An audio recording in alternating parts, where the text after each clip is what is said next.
Hello everyone, welcome to the golden age career point. चलिए आज के प्रैक्टिस सेशन की शुरुआत करते हैं और आज हम लोग सामान्य जीव विज्ञान का प्रैक्टिस सेट नंबर 7 सॉल्व करेंगे। ठीक है, इसमें भी पूरे 20 क्वेश्चंस को शामिल किया गया है। चलिए शुरू करते हैं। ये सारे क्वेश्चन जो है वो प्रीवियस ईयर्स के हैं। ठीक है, कई एग्जाम्स में पूछे गए हैं। तो पहला क्वेश्चन, ये रहा पहला क्वेश्चन। पूछा गया है, बेरी बेरी नामक रोग किसकी कमी से होता है। ठीक है, ऑप्शन है विटामिन ए की कमी से, विटामिन बी1 की कमी से, प्रोटीन की कमी से या फिर कार्बोहाइड्रेट की कमी से। देखिए बेरी बेरी जो रोग होता है, इससे प्रभावित होने वाले अंगों में तंत्रिका तंत्र आता है। ठीक है, तंत्रिका तंत्र और हृदय, दो अंग प्रभावित होते हैं। और यह रोग विटामिन बी1 जिसका रासायनिक नाम होता है थायमीन, थायमीन की कमी से होता है। तो इसमें ऑप्शन नंबर 2 सही जवाब हो जाएगा। चलिए नेक्स्ट, अगला क्वेश्चन है, ब्लड कैंसर को आमतौर पर किस नाम से जाना जाता है। तो यहाँ पर ब्लड कैंसर का दूसरा नाम पूछा है। ऑप्शंस हैं ल्यूकोडर्मा, ल्यूकेमिया, हीमोफीलिया या फिर सिकल सेल एनीमिया। ठीक है, तो अब देखिए ब्लड कैंसर में क्या होता है, जो WBC होती है, ठीक है, रक्त में जो WBC पाई जाती है उनकी संख्या ज्यादा बढ़ जाती है और उस अवस्था को बोलते हैं ल्यूकेमिया। तो यहाँ पर ऑप्शन नंबर 2 सही हो जाएगा। ल्यूकेमिया जो है वो ब्लड कैंसर का दूसरा नाम है। बाकी ऑप्शंस को देख लेते हैं। ल्यूकोडर्मा क्या होता है, इस रोग में शरीर पर, त्वचा पर धब्बे पड़ जाते हैं सफेद रंग के। ठीक है, और हीमोफीलिया क्या होता है, यह एक आनुवांशिक रोग है और इस रोग में यदि रोगी को चोट लग जाती है तो उसके शरीर से रक्त बहता रहता है और थक्का नहीं जम पाता है। ठीक है, इस वजह से उसकी मृत्यु भी हो सकती है। इसको हम हीमोफीलिया कहते हैं। सिकल सेल एनीमिया में क्या होता है, इसमें आरबीसीज में जो ऑक्सीजन पकड़ने के लिए जो क्षमता होती है वो कम हो जाती है। इस वजह से जो उसमें ऑक्सीजन होती है अचानक से बाहर निकलती है। तो जो वास्तविक आकार होता है इसका आरबीसी का, वो इस प्रकार से कस्तरी नुमा होता है। ठीक है, बीच में गड्ढा जैसा होता है। लेकिन जब इसमें से ऑक्सीजन एकदम से बाहर निकल जाएगी तो इसका आकार कुछ इस तरीके से हो जाता है, जैसे हाशिया होती है। ठीक है, इसी को बोलते हैं सिकल सेल एनीमिया और यह भी एक आनुवांशिक रोग है। ठीक है, अब इस रोग में क्या होता है, ज्यादातर जो रक्त वाहिनियां होती हैं उनमें ब्लॉकेज की समस्या आने लगती है। लक्षणों में तीव्र दर्द वगैरह आता है इसमें। ठीक, तो क्या पूछा था इसमें, ब्लड कैंसर को आमतौर पर ल्यूकेमिया के नाम से जानते हैं। चलिए नेक्स्ट, क्वेश्चन नंबर 3, निम्नलिखित में से किस जोड़े को सही मिलाया गया है। देखते हैं पहला ऑप्शन क्या है इसमें जोड़ा, विटामिन ए स्कर्वी। अच्छा, इधर विटामिन दे रखे हैं और उधर इन विटामिन की कमी से होने वाला रोग दे रखा है। तो विटामिन ए की कमी से स्कर्वी रोग नहीं, कौन सा होता है, विटामिन ए की कमी से रतौंधी होता है। तो स्कर्वी गलत है, कौन सा हो जाएगा, रतौंधी होता है। ठीक है, इसके बाद में विटामिन बी, विटामिन बी की कमी से रिकेट्स नहीं होता है, क्या होता है, बेरी बेरी होता है। ये भी ऑप्शन गलत है। ठीक है, बेरी बेरी होता है। इसके बाद विटामिन सी की कमी से रतौंधी नहीं, क्या होता है, स्कर्वी होता है। और विटामिन ई की कमी से प्रजनन, ये ऑप्शन सही है। तो ऑप्शन नंबर 4 सही मिलान किया गया है इसमें। ठीक है, next question number 4, Widal test परीक्षण किसके निदान के लिए प्रयुक्त किया जाता है। देखिए विडाल टेस्ट मतलब पूछा है कि इस टेस्ट के द्वारा किस रोग का पता लगाया जाता है। ऑप्शन है साल्मोनेला, मलेरिया, हैजा या फिर टाइफाइड, या जिसको कि आंत्र ज्वर भी बोलते हैं। ठीक है, तो विडाल टेस्ट जो है वो टाइफाइड, ठीक है, टाइफाइड का पता लगाने के लिए किया जाता है। टाइफाइड जो होता है इसको आंतरिक ज्वर भी बोलते हैं। इसमें तेज बुखार आता है और यह रोग साल्मोनेला टाइफी की वजह से होता है। ठीक है, इसका जन्म क्या है, साल्मोनेला टाइफी। तो इसमें विडाल टेस्ट किसके लिए हो गया, टाइफाइड के लिए हो गया। चलिए नेक्स्ट क्वेश्चन नंबर 5, यदि अपशिष्ट पदार्थ पीने के पानी के स्रोत को दूषित कर दें तो निम्नलिखित में से कौन सी बीमारी फैल जाएगी। ठीक है, इसमें पूछा गया है कि अगर जो जो पीने का पानी होता है उसमें अपशिष्ट पदार्थ, ठीक है, त्याज्य पदार्थ जो होते हैं वो अगर उसमें मिल जाए तो कौन सी बीमारी फैल जाएगी। ऑप्शन है स्कर्वी, स्कर्वी विटामिन सी की कमी से होता है। टाइफाइड, अगला ऑप्शन देख लेते हैं, मलेरिया, मच्छर इसके वाहक होते हैं। ठीक है, और अरक्तता मतलब हीमोफीलिया, ये आयरन की कमी से होता है। इसमें सही आंसर हो जाएगा ऑप्शन नंबर 2। टाइफाइड जो होता है वो दूषित भोजन और पानी से होता है। देखिए टाइफाइड का रोगी जो भी होता है उसका मल मूत्र अगर भोजन पानी के संपर्क में आ जाता है और उसको कोई दूसरा स्वस्थ व्यक्ति ग्रहण कर ले तो वह भी टाइफाइड का शिकार हो जाता है। ठीक है, साल्मोनेला टाइफी की वजह से टाइफाइड फैलता है। नेक्स्ट क्वेश्चन नंबर 6, कौन सी सिरा फेफड़ों से हृदय में शुद्ध रक्त लाती है। ठीक है, ऑप्शन है वृक्कीय शिरा, देखिए वृक्क का मतलब होता है किडनी, फुफ्फुसीय शिरा, महाशिरा या फिर यकृत शिरा। ठीक है, देखिए यहाँ पे पूछा है कौन सी शिरा फेफड़ों से हृदय में शुद्ध रक्त लाती है। वैसे अगर नॉर्मली देखा जाए तो शिराओं में अशुद्ध रक्त बहता है, लेकिन फुफ्फुस शिरा एक ऐसी शिरा है जिसमें कि शुद्ध रक्त बहता है। अगर हम लोग हार्ट के स्ट्रक्चर से समझने की कोशिश करें तो जो ये अलिंद होते हैं, ठीक, ऊपर वाले चैम्बर्स को क्या बोलते हैं, अलिंद। इधर भी चैम्बर एक अलिंद और एक इधर अलिंद होता है, ठीक, ऐसे ही यहाँ पर भी। तो ये जो 4 चैम्बर होते हैं हार्ट में, ऊपर वाले अलिंद हो गए दोनों और नीचे वाले निलय। इधर इधर वाले में क्या होता है, अगर हम आधा आधा पार्ट कर दें इसको, ठीक है, तो इधर जो राइट चैम्बर होता है हार्ट का, ठीक है, राइट पार्ट जो होता है इसमें कैसा रहेगा, अशुद्ध रक्त रहता है, उधर वाले में शुद्ध रक्त रहता है। तो ये जो अलिंद है कौन सा, बायां अलिंद, बायां अलिंद। इसमें जो शुद्ध रक्त मतलब ऑक्सीजनेटेड ब्लड जो लाया जाता है वो किसके द्वारा लाया जाता है, फुफ्फुसीय शिराओं के द्वारा। ठीक है, फुफ्फुसीय शिराओं के द्वारा मतलब फेफड़ों में ऑक्सीजन मिक्स होकर के ब्लड फुफ्फुसीय शिराओं के माध्यम से बाएं अलिंद में पहुंचता है, बाएं अलिंद से फिर नीलय में जाता है और नीलय से फिर महाधमनी के द्वारा पूरे शरीर में फैल जाता है, बट जाता है। तो यहाँ पर सही ऑप्शन क्या हो जाएगा, ऑप्शन नंबर 2, फुफ्फुसीय शिरा के द्वारा फेफड़ों से हृदय में शुद्ध रक्त लाया जाता है। अगर यही पर क्वेश्चन पूछ देते कि हृदय से फेफड़ों में अशुद्ध रक्त किसके द्वारा ले जाया जाता है, तो यहाँ से ऐसे होते हुए फुफ्फुस धमनी के द्वारा फेफड़ों में पहुंचता है। ठीक है, ध्यान रखेंगे। नेक्स्ट क्वेश्चन, क्वेश्चन नंबर 7, वृक्क का प्रकार्यात्मक यूनिट क्या है? ऑप्शन है तंत्रिका कोशिका, ग्लोमेरुलस, वृक्काणु या फिर नेफ्रॉन। यही ऑप्शन सही है।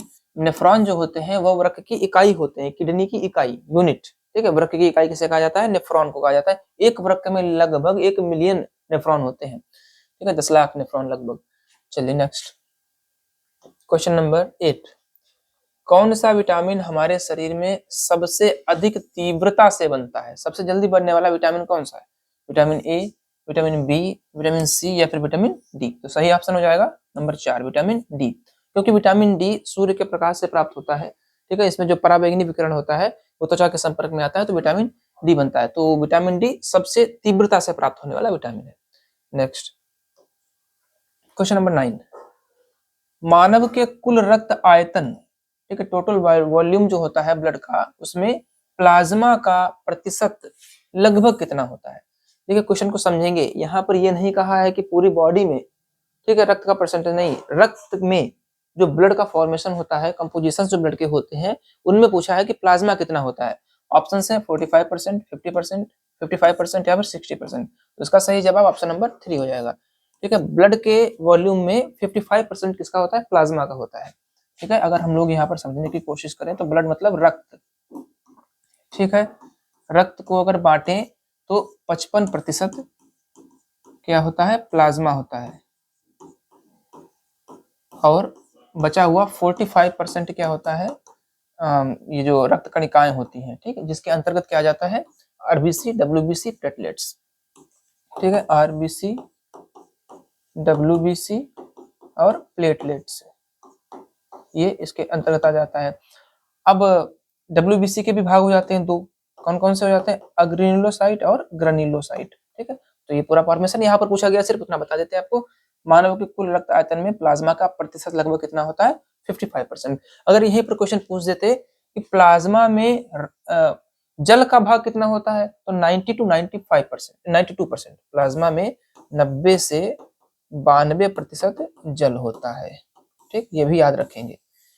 कुल रक्त के आयतन का कितने प्रतिशत प्लाज्मा होता है, 55%, और प्लाज्मा के अंदर जल कितना होता है, 90 से 92%। चलिए नेक्स्ट, क्वेश्चन नंबर 10, कालाजार ज्वर का संचरण किसके द्वारा होता है? ठीक है, किसके द्वारा फैलता है कालाजार? ऑप्शन है घरेलू मक्खी, ठीक, मतलब हाउस फ्लाई, सीसी मक्खी, सीसी मक्खी के काटने से तो निद्रा रोग होता है जिसको ट्रिपैनोसोमियासिस बोलते हैं। यहाँ पर सिकता मक्खी, अब सिकता मक्खी को इंग्लिश में बोलते हैं सैंड फ्लाई।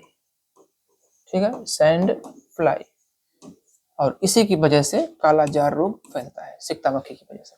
चलिए नेक्स्ट, क्वेश्चन नंबर 11, जानुफलक का दूसरा नाम क्या है? अब देखिए शुद्ध हिंदी तत्सम शब्द कह सकते हैं, इसको संस्कृत का शब्द कह सकते हैं। ठीक है, जानु मतलब होता है घुटना, क्या होता है, घुटना, इंग्लिश में क्या बोलते हैं इसको, नी।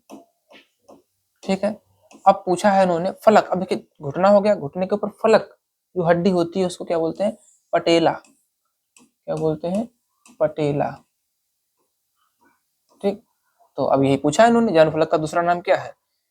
ऑप्शन में ये देखिए जानविका, ये भी तत्सम शब्द है और अंग्रेजी में पटेला बोलते हैं इसको, तो ऑप्शन नंबर 2 सही हो जाएगा। नेक्स्ट क्वेश्चन नंबर 12, मानव हृदय में कितने वाल्व होते हैं? देखिए मानव हृदय की संरचना में अभी मैंने आपको पिछले क्वेश्चन में समझाने की कोशिश की थी कि कुछ इस तरीके से संरचना को मान लेंगे, और ये हो गए हमारे ऊपर वाले चैम्बर, जिसको क्या बोलते हैं? अलिंद बोलते हैं। ठीक है, क्या बोलते हैं? अलिंद। ठीक है, तो यहाँ पर ऐसे करके वाल्व होता है ये। ठीक है, इस तरीके से ये होता है वाल्व। ऐसे ही इधर का जो अलिंद होता है और निलय जो होता है, इनके बीच में भी ये वाल्व होता है। ठीक है, ये इस तरीके से। अब बात आती है इन वाल्व्स के नाम क्या होते हैं, देखेंगे तो ये जो दाहिने अलिंद और दाहिने निलय के बीच में ये जो वाल्व होता है, ये जो जगह है, ठीक है, यहाँ पर 3 फोल्ड होते हैं, 1 2 और 3 ऐसे करके, 1 2 और 3। ठीक है, तो इसीलिए इसको त्रिवलित कपाट या फिर ट्राइकास्पिड वाल्व क्या बोलते हैं? ट्राइकास्पिड वाल्व, या फिर हिंदी की बात करें तो त्रिवलीय। ठीक है, त्रिवलीय कपाट ये हो जाता है। और इधर जो होता है यहाँ पर 2 फोल्ड होते हैं, एक फोल्ड हो गया और ये दूसरा फोल्ड ऐसे। ठीक है, और एक ही दिशा में खुलते हैं, तो ये हो गया डाइकास्पिड, मतलब द्विबलीय। ठीक है, डाइकास्पिड। तो अब यहाँ पर वाल्व की संख्या पूछी गई है, तो एक तो देखिए इधर का हिस्सा कौन सा है? दायां, ये भी दायां। ठीक है, ये बायां और ये भी बायां, और ऊपर वाले दोनों होते हैं अलिंद। ऊपर वाले दोनों चैम्बर क्या होते हैं? अलिंद, और नीचे वाले दोनों चैम्बर होते हैं निलय। ठीक है, तो एक मिनट उल्टा लिख दिया। ठीक है, निलय। तो निलय और अलिंद, इधर देखिए यहाँ पर एक वाल्व हो गया और एक ये वाल्व हो गया, तो टोटल वाल्व की संख्या कितनी हो गई? 2, ऑप्शन नंबर 3। चलिए नेक्स्ट क्वेश्चन नंबर 13, रोग प्रतिकारकों को उत्पन्न करने वाला सेल कौन सा है? मतलब कौन सी कोशिका जो है वो एंटीबॉडीज का निर्माण करती है? ऑप्शन है रेड ब्लड सेल्स, ठीक, आरबीसी, मतलब न्यूट्रोफिल, लिम्फोसाइट या फिर प्लेटलेट्स। देखिए अभी मैंने आपको कणिकाओं के बारे में बताया था, आरबीसी होती है, ठीक है, और डब्ल्यूबीसी होती है और प्लेटलेट्स होती है। ठीक, प्लेटलेट्स होती है। तो आरबीसी ऑक्सीजन के संवहन का काम करती है, ठीक, ऑक्सीजन को ले जाने का काम करती है, हीमोग्लोबिन होता है इसमें। डब्ल्यूबीसी के 2 भाग होते हैं, एक होता है ग्रेन्युलोसाइट, ठीक है, ग्रेन्युलोसाइट्स, और एक होता है अग्रेन्युलोसाइट। ठीक है, तो इनमें से देखिए जो न्यूट्रोफिल्स होती हैं, ये ऑप्शन नंबर 2, न्यूट्रोफिल्स जो होती हैं वो एंटीबॉडीज को बनाने का काम करती हैं। ठीक है, न्यूट्रोफिल्स, बेसोफिल्स और इओसिनोफिल्स, ये 3 हो जाती हैं। मोनोसाइट और लिम्फोसाइट ये 2 हो जाती हैं। ठीक है, इनके भाग होते हैं ग्रेन्युलोसाइट और अग्रेन्युलोसाइट के। इसको किसी दिन डिटेल में एक वीडियो में बताएंगे। ठीक है, तो यहाँ पर ऑप्शन कौन सा सही हो जाएगा? दूसरा, न्यूट्रोफिल्स। चलिए next question number 14, diastase enzyme का स्रोत क्या है? देखिए डायस्टेज एंजाइम जो होता है यह कार्बोहाइड्रेट के पाचन में सहायता करता है, कार्बोहाइड्रेट का पाचन। ठीक है, और कार्बोहाइड्रेट का पाचन जो होता है मुख गुहा से ही शुरू हो जाता है, इसका मतलब लार में, ठीक, डायस्टेज एंजाइम पाया जाता है, लार में भी डायस्टेज एंजाइम पाया जाता है। तो ऑप्शन नंबर कौन सा हो जाएगा? ये नंबर 1, लार ग्रंथियां। डायस्टेज एंजाइम का स्रोत क्या है? लार ग्रंथियां है। नेक्स्ट क्वेश्चन नंबर 15, रक्त के ए बी वर्ग वाला व्यक्ति ऐसे व्यक्ति को रक्तदान कर सकता है जिसके रक्त का वर्ग हो। अब यहाँ पर पूछा है कि ए बी रक्त वर्ग वाला व्यक्ति जो होता है वो किसे रक्त दे सकता है? ठीक है, देखिए कुल रक्त वर्ग कितने होते हैं? ए होता है, बी होता है, ए बी होता है और ओ होता है। ठीक, अगर ए बी की बात करें तो इसको बोलते हैं सर्वग्राही। ये जनरल इंफॉर्मेशन है, पूरी डिटेल इंफॉर्मेशन नहीं है। ठीक है, ध्यान देंगे, पूरी डिटेल इंफॉर्मेशन नहीं दे रहे हैं यहाँ पर, जनरल सामान्य जानकारी। ए बी सर्वग्राही होता है और ओ जो है वो सर्वदाता होता है। इसका मतलब ओ रक्त वर्ग वाला व्यक्ति सभी को रक्त दे सकता है, जबकि ए बी वाला सभी का रक्त ग्रहण कर सकता है। ऐसा क्यों होता है? देखिए ए के अंदर अगर इसकी बात करें इस ए की बात करें तो किसको किसको, एक भी इधर भी लिख लेते हैं, ए बी और ओ। अगर दान की बात करें तो ए वाला किसको किसको रक्त दे सकता है, सिर्फ ए को ही दे सकता है, ठीक है। और अब देखें किसमें किसमें ए उपस्थित है, इसमें ए उपस्थित था तो इसको दे दिया, इसमें तो उपस्थित नहीं तो इसको नहीं दे पाएगा, लेकिन इसमें ए उपस्थित है तो इसको भी रक्तदान कर देगा ये, ठीक, दो को दे दिया। ऐसे ही बी वाला किसको किसको दे सकता है, एक तो इसको दे सकता है और एक इसको दे सकता है, ठीक है। और ओ वाला इसको भी ए बी को भी और ओ को भी, ठीक। इस तरीके से यहाँ पर हम लोगों ने देखा कि जो O होता है इसको सिर्फ एक ही रक्त वर्ग वाला खून दे सकता है, कौन, O वाला ही, ठीक। चलिए क्वेश्चन पर वापस आते हैं। ए बी रक्त वर्ग वाला व्यक्ति ऐसे व्यक्ति को रक्तदान कर सकता है जिसका रक्त वर्ग क्या हो, इसका रक्त वर्ग ए बी हो। ये देखिए ए बी वाला किसको किसको दे सकता है, सिर्फ ए बी, इसके बारे में बताया नहीं था ना। अब देखिए इसमें ए भी उपस्थित है, बी भी उपस्थित है, अगर हम ए वाले को चढ़ा देंगे तो इसमें बी एब्सेंट है, क्लॉट कर जाएगा ब्लड। ऐसे इसमें भी नहीं सकता है, तो ए बी वाला सिर्फ ए बी को ही दे सकता है, ठीक है। चलिए नेक्स्ट क्वेश्चन, क्वेश्चन नंबर 16। निम्न में से किसको आरबीसी का कब्रिस्तान कहा जाता है, ठीक। ऑप्शन है यकृत को, प्लीहा को, मस्तिष्क को या फिर हृदय को। इसका सही ऑप्शन हो जाएगा प्लीहा, स्प्लीन, क्योंकि जो कमजोर या टूटी फूटी जो आरबीसी होती हैं वो प्लीहा में एकत्रित हो जाती हैं, इस वजह से स्प्लीन या प्लीहा को आरबीसी का कब्रिस्तान कहा जाता है, ठीक। Next question number 17। मानव शरीर की सबसे बड़ी मिश्रित ग्रंथि कौन सी, मिक्स्ड ग्लैंड सबसे बड़ी कौन सी है, थाइमस है, यकृत है, अग्न्याशय है या फिर प्लीहा है। देखिए मिश्रित ग्रंथि कौन सी होती है, शरीर में तीन प्रकार की ग्रंथियां होती है, नंबर 1 अंतःस्रावी ग्रंथि, नंबर 2 बाह्यस्रावी ग्रंथि और नंबर 3 मिश्रित ग्रंथि, ठीक है। तो अब देखिए बाह्यस्रावी ग्रंथियों में क्या होता है, वाहिकाएं होती है, ठीक है। और अंतःस्रावी ग्रंथियों में क्या होता है, वाहिकाएं नहीं होती, डायरेक्ट ब्लड में मिक्स होता है जो भी सिक्रेशन निकलता है उनसे। और मिश्रित ग्रंथियों में दोनों चीजें होती हैं, तो अग्न्याशय यहाँ पर सही ऑप्शन हो जाएगा, क्योंकि अग्न्याशय जो क्या करता है, ये अंतःस्रावी ग्रंथि भी है और बाह्यस्रावी ग्रंथि भी है, क्योंकि इससे एंजाइम्स का श्रावण भी होता है, ठीक है, और हार्मोन्स का श्रावण भी होता है,